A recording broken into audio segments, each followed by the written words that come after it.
All right, bonjour mesdames et messieurs. So I am live on Facebook with my buddy Kelvin Pimont. Hey guys. Who speaks very good English, but he's French like me. Because he did a school here in Los Angeles. He did a post-processing school like when you were a teenager, right? Yeah. Okay, I don't know if if it's really live on Facebook yet. I don't see it on my page. You have it there, okay. We should see it at any moment on the page. I'm just always trying to, this is kind of a new technology for me. Maybe I'm not on the right spot.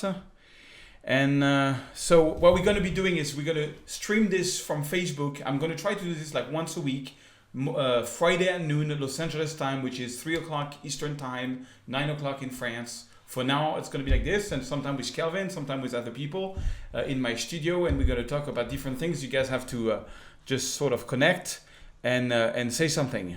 Oh, hello, Marine. So, okay, here I can see the video. Now we are live. 20 people is watching it. It's going to grow. So, I want to talk to you a little bit about who Kelvin is. So, Kelvin has been my best friend for the last 12, 14 years.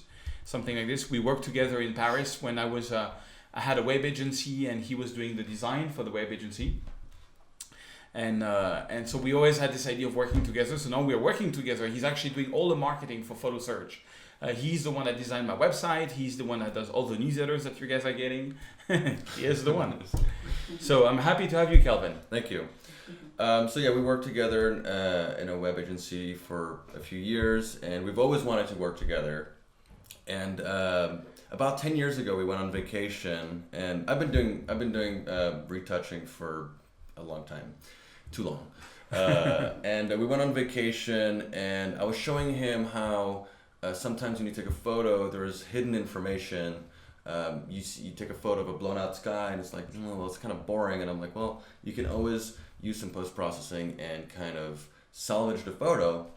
Because sometimes you get the perfect expression from your kids or your friends or whatever, and then it's blown out in the back, and it's like, it could be a perfect photo because the expression is perfect, and then, well, you can. So I remember we sat down and I was showing him levels. It was really the first thing. I did a very quick selection. I was like, look at the histograms, and there's information there, and kind of like, I remember seeing his face. It was like, it was like magic.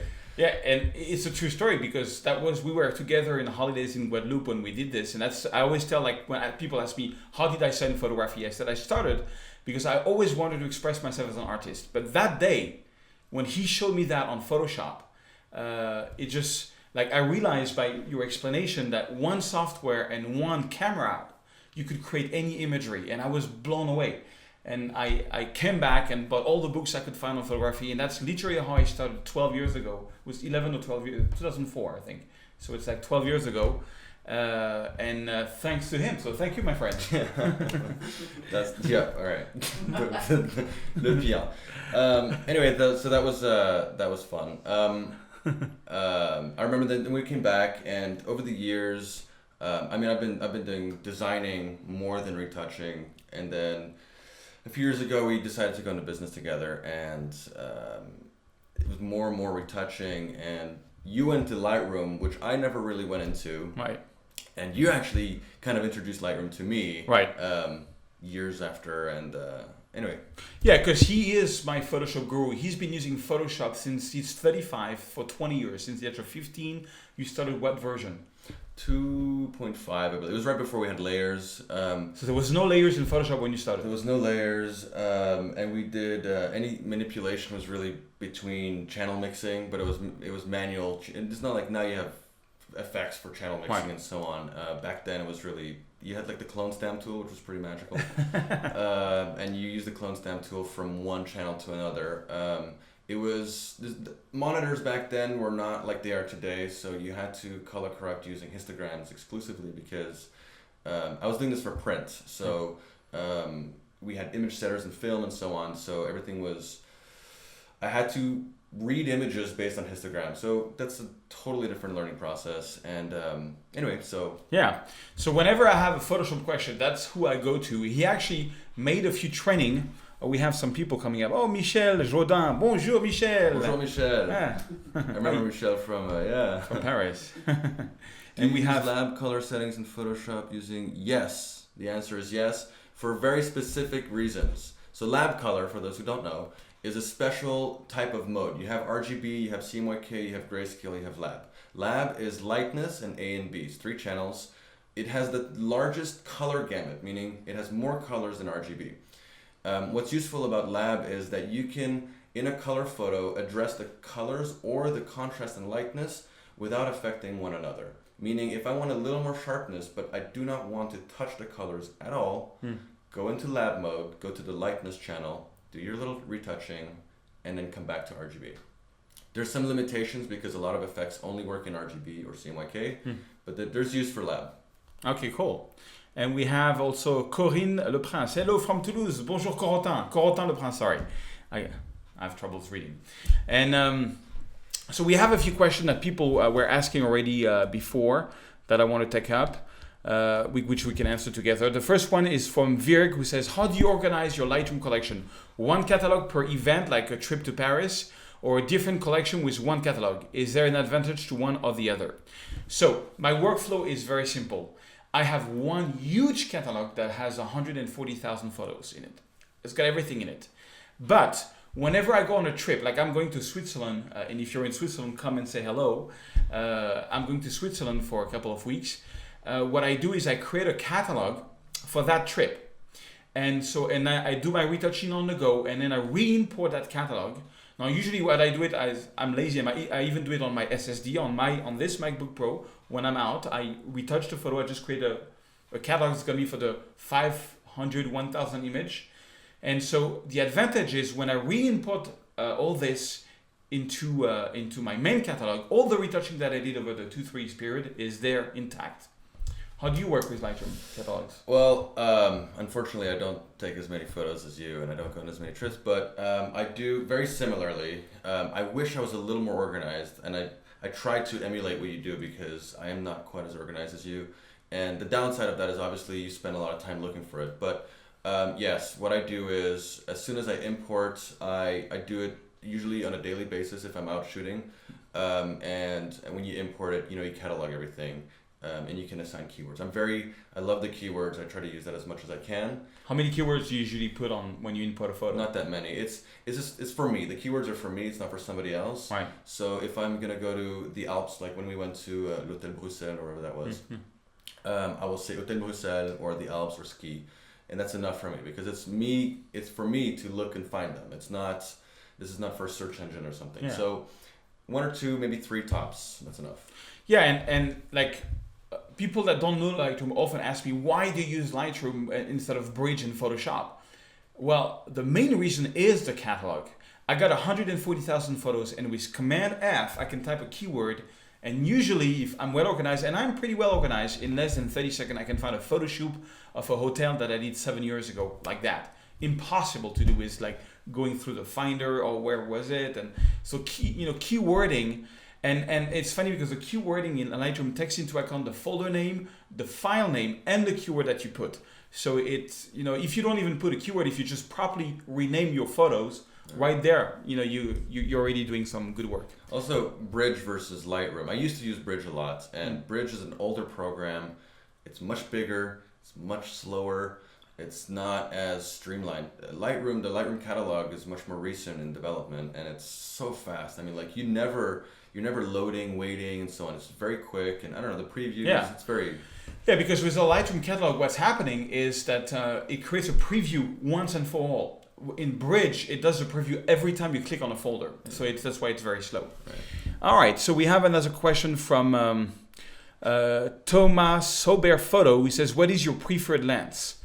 Well, if I only had to use one lens in life, as a Sony A7R shooter today, it would be the 24 to 240 because it's really sharp from 24 to 240. So I could do portraits, I can do landscapes.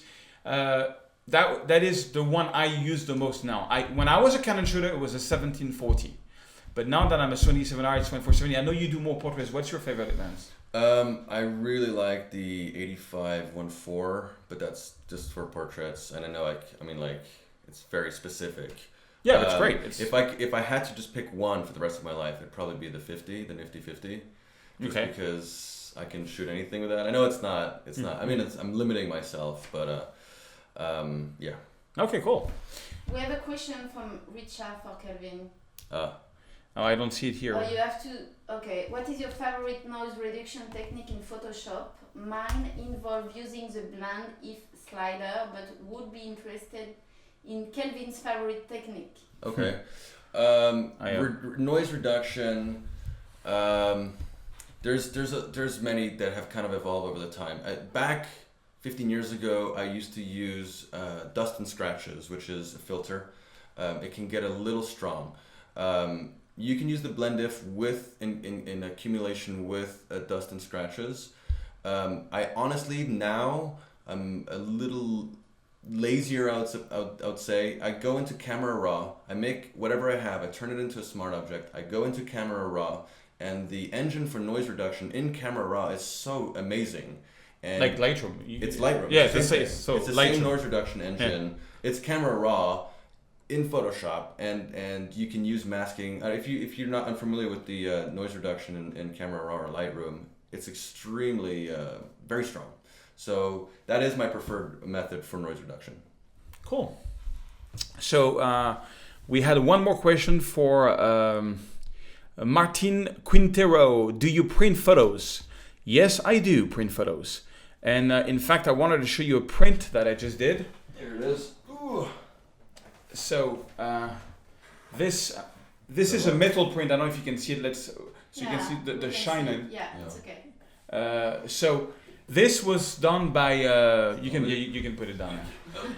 This was done by Bay Photo. In the US I use Bay Photo, and in Paris or in Europe I use mabellephoto.com, which is mybeautifulphoto.com. I do a lot more metal print because I just love the shine that it gives. I used to do a lot of glossy prints when I was doing on paper, so it was natural for me to go into a metal print, and also I liked that kind of framing. So my workflow to print used to be, in the past, I used to have to go to Photoshop and and ask the printer how many DPI do you want, and it was like 300 DPI. It's DPI.print, yeah. DPI, and so I had to put the size in inch or centimeter and put the DPI and prepare the file, export it as a 16-bit file. That used to be my workflow. Now, finished. I export it from as a JPEG. I export it as a JPEG, the highest quality possible. I just don't resize it. I don't do anything. I give it to any lab now. You just give the biggest resolution you have. Usually I do a small print first because that's like $400 print, $457. It's metal print, it's got a frame. And I make sure the colors are right. Usually it's always too dark. So I make it a bit brighter. I redo a small one. It's like $10. Okay, once I like the color, then I do the 400 print. That's my workflow. And the people should, the audience should know that you can't really tell. The photos are not going to translate through the camera really, because if you've ever gone to a gallery and you've seen these colors that are super vibrant, you can't get it on paper. It just doesn't work. If you've gone to a gallery and you've seen these colors that are kind of metallic, and you wonder how they got that contrast, it's these metal prints, and the video is not going to do it justice. But try a small print. Of all the prints that we've gone through so many iterations, this is by far the most. It lasts forever, and the colors. You mean the metal prints? The metal prints. Yeah, metal prints. It's actually. Yeah. So that's what I do. Oh, so we have a question for you from Michel Jodin. Bonjour again, Michel. Bonjour, Michel. Can you quickly explain what are the main benefit of using smart objects in Photoshop? Yes. Absolutely. So smart objects, just so everybody knows what a smart object is. In Photoshop, you can take any layer, group, or any object, and when you right-click on it and say Convert to Smart Object, it basically takes all those elements and makes a smaller PSD within that PSD, a smaller Photoshop document within that document.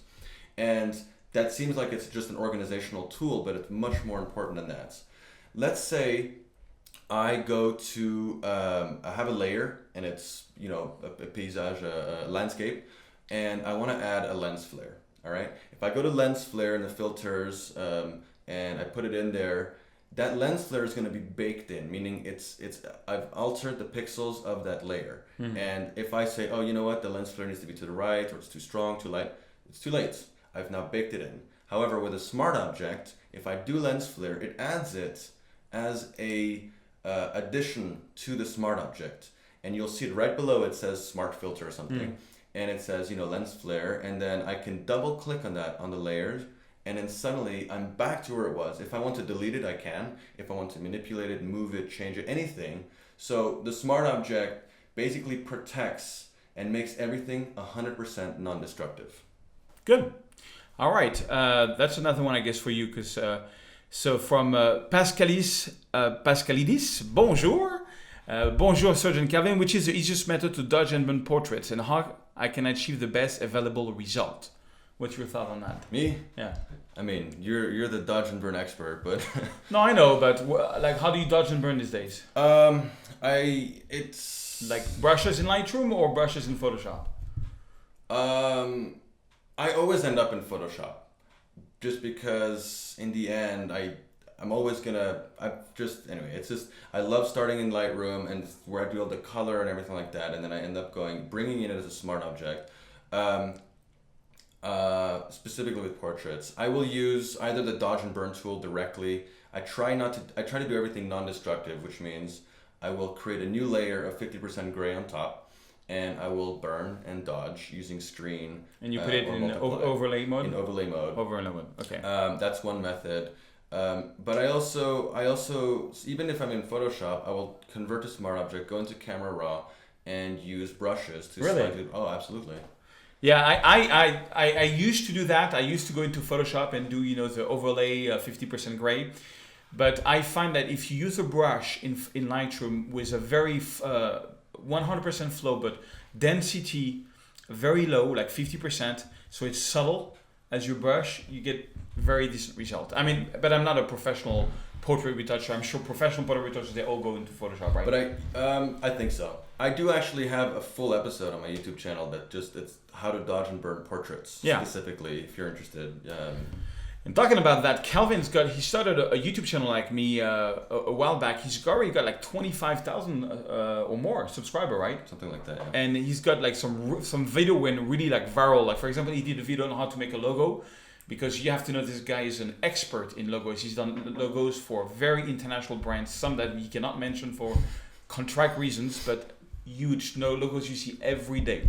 And so how many logos have you done in your life? I don't know, at least more than 500. More than 500 logos. So he's really a logo expert, and he did a video how to do a logo. You should check it out. It's amazing. It's over 300,000 views now. 650,000. 650,000 views. I don't have one video that has much view than this one. So also you will get a link to his YouTube channel, so you can click and subscribe to his stuff. You should really follow him, because he does more design, Photoshop. I do more landscape, Lightroom stuff, and we do a lot of stuff together. He's done a few courses for me. You've done that we can find either on my website or his website, which is. So what do you have? We have the masking extraction masterclass, where I basically cover every method of outlining extraction for photos, whether it's a flat background or very complex. Anyway, it's very complete. I did a photo restoration course if you're interested in finding old photos and restoring them. It's very meticulous, so I hope you like doing that if you want to. It's not for the light-hearted. And then Photoshop 101, which is the most recent course, which is basically it's a little bit more advanced than my Photoshop photographer. Yeah, it's more for composites. It's it teaches you how to create composites, and there's a lot of it's pretty hefty course using gradient maps and all kinds of effects, and anyway, you can check it out. There's a lot of before and afters. And yeah, cool. Yeah. All right, so we have some more questions. Let me just refresh this. I don't know why it's not refreshing today. My page is not refreshing, so I don't see who is connecting live, which is right. So okay, from Chicago. Bonjour, Sana Yasoub from Chicago and Matthew Sutton from South Wales. So which is your favorite photo of all time? Well, that's a really hard question. I don't think I have one favorite photo of all time. I as I said last week, my favorite photographer of all time is Eric Almas, and probably some of my favorite photos of all time would be some of Eric Almas. I think he's the best photographer on this planet. That's my opinion. I have a right to an opinion. My favorite photo of all time, of my personal favorite photo of all time, I don't know if you have it here. It's probably, this is a very old one. It's super heavily retouched. I just love that photo of the Pont Neuf Bridge. And the stairs of Montmartre. If you go to sergeremelliphotos.com, you'll see the stairs of Montmartre. It's one of my favorite photos of all time because there was a special light that night. I came back 16 times to get that photo. So yeah, it's probably my favorite photo of all times. So we have some more questions here from Natty Mo. What is the best filter to have for long exposure? ND10. My friend Mimo from Venice uses an ND12, but he only does 6 to 8 minutes exposure. It's really long.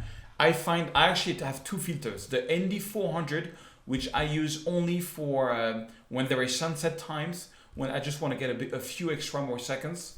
And then I have the ND10 that I only use during the afternoon because it's too strong for sunset. So it's really when you have clouds in the afternoon, ND10. You can look on my gear page. You'd get the best brand I find today is Hoya. Hoya is the best brand that I find. All right. Do you have any specific ND filters? No? I will ask you. Okay, cool. Serge, which ND filter did I get? All right. Jacob Douglas, are you doing another photo tour for workshop in Paris next year? We will announce it in September if we do it or not.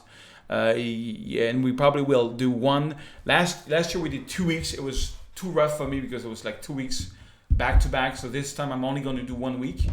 Probably in May when Paris is supposed to be great because last for the first time we had a lot of rain. I mean, it's not true. We had 2 weeks. One was okay. The first week was a lot of rain, but that was exceptional. It was the first time that happened in 25 years. Honestly, despite the rain, the photos that you came back with were exceptional. Like yeah, I mean, we took those were once in a lifetime photos. Sure. Paris was flooded, but like I was envious of those photos. They're like well, amazing. thank you. So yeah, we will announce it in September. And I might do something in Italy also. And I want to do more stuff in the US also. I want to do there is 2 photo walk coming up. One is the 17th of September with 500px. I'm going to be leading a walk there in Switzerland. And there is another walk that's going to be end of the month with Scott Kelby. I'm going to be leading probably one in Paris. So because I'll be in September in Switzerland and Paris. So if you're in Paris or in Switzerland, come and say hello. I will announce on my Facebook the exact date, place, and event. Okay, so we have Vincent Moschetti. Have you ever thought about shooting films? Yes, sir. In fact, I am shooting film now. I bought the Mamiya 7 recently. I actually have a 4x5 camera and a Mamiya 7, and I'm shooting a Velvia 50. And whenever I shoot now, I shoot Velvia 50 for the best shots. I just love the texture of film. I know your dad was a photographer, shot on film for many years. Still does. Still does? Yeah. And there's something about film that I find magical. Honestly, I was first doing it for a learning curve, and now I'm doing it out of interest. I want to see, because when I started photography 12 years ago, I was looking, in the big landscape magazines, and it was only people shooting like 4x5 and medium format camera, 120 millimeter. So the Mamiya 7 is 120 millimeter, which is a bigger film than 24-36 that you find. I hear Velvia 50 is the best, so I'm shooting Velvia 50, and I love it. I don't know. I feel like I'm doing Back to the Future. I'm traveling in time. It's really cool. So, all right. Anybody else that we know says hello. Bonjour, Jebioti Barden from India. Okay, we have a question from him, which is, I love the spot removal function in Lightroom, but it has a lag, and that's why I like the spot healing brush on Photoshop. However, I miss the visualize spot function in Photoshop. Is there a way to get that in Photoshop? Absolutely. When everything is black and what he's talking about? In Lightroom, you have that option where you can go, we can see your spot. So the screen goes black. Oh. I know you can do it with like some special filters and stuff. Yeah, it's not as easy as it is in Lightroom. No, I totally agree with you. I love that option in Lightroom, and I hate the fact that it's so slow. Why it's slow? Because it's non-destructive, meaning you can erase. If you go in Photoshop and you duplicate a layer and you do it with the healing brush tools, it's completely destructive, but it's super fast. But or you create a new layer and you use your healing brush tool and you select this. There's a selection that says all layers, and that way when you do it, it creates all the spots on another layer. That's a way of doing it non-destructive. Oh, so you mean only the correction is going to be on the layer? Correct. Oh, yeah. Good tip. Good tip. Oh, somebody just subscribed to your YouTube channel. All right. What skin in PS do you think is best? What skin in PS do you think I'm not is sure I best? understand the question. Okay, I don't know what you mean by your skin in Photoshop. But please clarify. Photoshop. Okay, we got another question here from Rached Chaudhary. Which lens is better, 24-60 or 70-200 Nikon for video and portrait? I would go without hesitation to the 70-200 because for portrait you want to get in there, you know, and you want the bokeh. Yeah. You want the bokeh, yes. And you get the bokeh with the 70-200. 60 is too low, too small for a portrait. Yeah, and the problem is that the 24-60 lens, I guess, is going to be f4, when the 70-200 is going to be 2.8. And there is two things giving you bokeh. More you zoom in, more bokeh, and more your aperture is open, more bokeh. And you want the bokeh. Why do you want the bokeh? Because the number one rule of composition is the arrangement of elements to communicate a message. So by having him very neat and everything else behind him completely blurry, the message is him. If we see what's behind him, the message is lost. That's the idea. All right. So do you use what's your favorite? Oh yeah, you told me 85 1.4. That was your favorite lens. For portraits, yeah. But you also use like on Canon. I rented there's this lens that I tried a couple months ago. I had the Canon 5DSR, and I rented it with the Zeiss 85. It's like a $10,000 lens. It's really heavy. It's like anyway, but amazing. Yeah. Amazing. It's manual focus, so it's a little bit more work, but unbelievable. Well, if you are lacking of money, go for Canon. Canon is a brand making 85 1.4 for $299. You can buy it from B&H. You get a link of the B&H on this video, and it's amazing bokeh. It's manual focus, and it's not as good as the $5,000 prime, but it's really good. We have a question for you from Richard L. Arkins. When doing a sky replacement that includes a lot of trees, branches, you sometimes get what I think is called fringing. What is the best way to deal with this? So, all right, what he's talking about is when you're trying to basically make a selection and you have a lot of detail like hair or branches, you get fringing, which is basically the edges never really meet. Right. For sky replacement specifically, the reason you're going to replace your sky is because it's boring, and that usually means it's white or blue. It's usually uniform. The way I like to do it, and it's not necessarily the most conventional way, but I like to burn out my sky to start. So I make a basic selection and I try to burn it out so that I can then, when I insert my new sky, I can just set it to multiply. And that way it just sits right in there, and then I can just with a little bit, that way when the blend of both layers kind of go together, you don't get that fringing. The fringing happens when you're in normal mode and you're a little outside. Right. And when you're in multiply and your selection is a little smaller, suddenly your blend is perfect. Yeah, I even go more simple. I just retouch my photo in Lightroom and I overexpose my photo, and then I put a sky over the entire photo. And then with a mask, I take out because then you see clouds on breaks and stuff like that, so I make it a bit less. But this time it's completely baked in, so the blending is completely there, so there's no selection, so there's perfect blending. If you type Serge Ramelli sky replacement on YouTube, you'll see 2 videos where I show this. Or you have a whole course on. I got a whole course, that's right, with a lot of skies, called Sky Replacement Course, mesdames et messieurs, that you can get for a very decent price on photosearch.com. Okay, so yeah, we have to go. All right, our time is up, mesdames et messieurs. So I will keep on answering questions. I'll answer next week's question also. I'm gonna put this up on YouTube, and voila. So thank you for joining. Thank you, Kelvin, for being here. Merci. And I will see you next week, mesdames et messieurs. Have an amazing weekend. C'est bon, tu arrêtes?